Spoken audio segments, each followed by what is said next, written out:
നമ്മൾ ഉപയോഗിക്കുന്ന iron box ശ്രദ്ധിച്ചില്ലെങ്കിൽ എത്ര അപകടകാരിയാണെന്ന് നിങ്ങൾക്ക് അറിയാമോ? ഓരോ തവണ അയൺ ചെയ്യുമ്പോഴും അയൺ ബോക്സിന്റെ പവർ കോഡ് പിരിഞ്ഞ് കേബിൾ ഇങ്ങനെ എക്സ്പോസ് ആകും. അതിനുശേഷം വീണ്ടും ഈ അയൺ ബോക്സ് ഉപയോഗിച്ചിട്ടുണ്ടെങ്കിൽ അതിന്റെ വയറുകൾ കൂട്ടിമുട്ടി ഷോർട്ടായി അയൺ ബോക്സിന്റെ മെറ്റൽ ബോഡിയിലേക്ക് കറണ്ട് വരും. ഇതുപോലെ.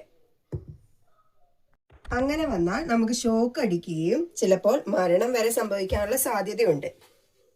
പ്രോപ്പർ എർത്തിങ് ഉള്ള വീടാണെങ്കിലോ ELCB ഉള്ള വീടാണെങ്കിലോ നമ്മൾ ഈ ഷോക്കിൽ നിന്നും രക്ഷപ്പെടാനുള്ള സാധ്യത വളരെ കൂടുതലാണ്. പ്രോപ്പർ എർത്തിങ്ങും ELCBയും ഉള്ള ഒരു വീട്ടിലെ പ്ലഗിലാണ് നിങ്ങൾ ഇതുപോലെ കേടായ അയൺ ബോക്സ് ഉപയോഗിക്കുന്നത് എങ്കിൽ സ്വിച്ച് ഓൺ ചെയ്യുമ്പോൾ തന്നെ വീട്ടിലെ ELCB ട്രിപ്പ് ആകുകയും നമ്മൾ ഷോക്കിൽ നിന്ന് രക്ഷപ്പെടുകയും ചെയ്യുന്നു. അതുകൊണ്ട് തന്നെ അയൺ ബോക്സിന്റെ പവർ കോഡ് നാശമായാൽ പെട്ടെന്ന് തന്നെ പവർ കോഡ് ചേഞ്ച് ചെയ്ത് പുതിയതാക്കി ഉപയോഗിക്കാൻ ശ്രദ്ധിക്കുമല്ലോ.